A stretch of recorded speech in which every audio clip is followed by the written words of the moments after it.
Next, we're going to show you how to cook some vegetables in this skillet without using any water.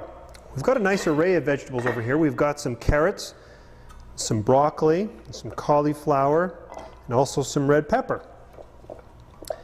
One of the benefits of using this skillet to be able to cook your vegetables, it's important to get a variety of vegetables. A lot of times people don't want to mess up 2 or 3 different saucepans just to try and get a variety of vegetables, so they end up just having one with their meal. So here's a really easy way of getting a variety without having all the mess to clean up. Alright, so we've got some really nice color, some red pepper we're going to place in there also. And I'm going to do a demonstration for you here, but before I do that I'm going to rinse these vegetables off first. I'm just going to rinse them with a little bit of water, and I'm going to drain the excess water off. In the grocery store, normally the sprinklers come on and keep the vegetables nice and fresh. So these vegetables, we're just going to rinse them just like they do in the grocery store, and we're going to drain the excess water down the sink.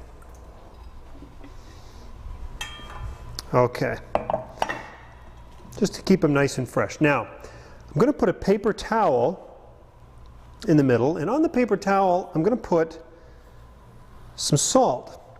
Now, salt is a mineral, and what happens to salt when it goes into the water? It dissolves.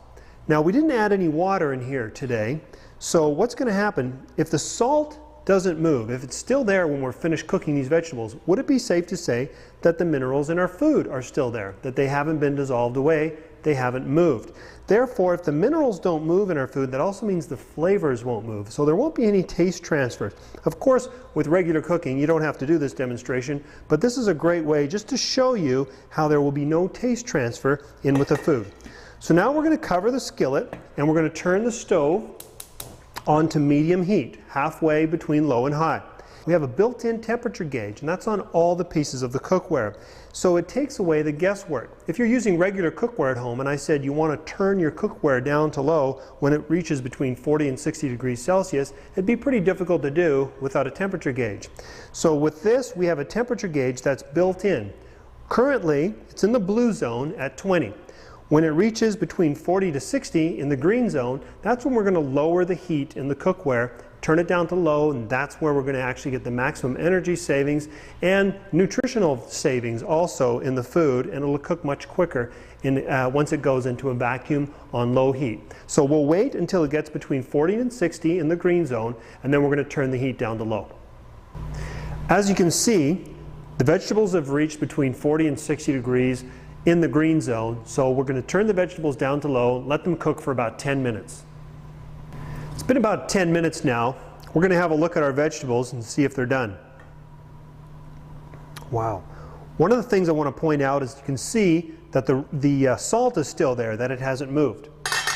We're going to set the lid over there so we can use it as a trivet. We'll take out the salt. Once again, the salt was just for demonstration purposes. Have a look at the color in the vegetables. Once again, you can serve it right in the trivet.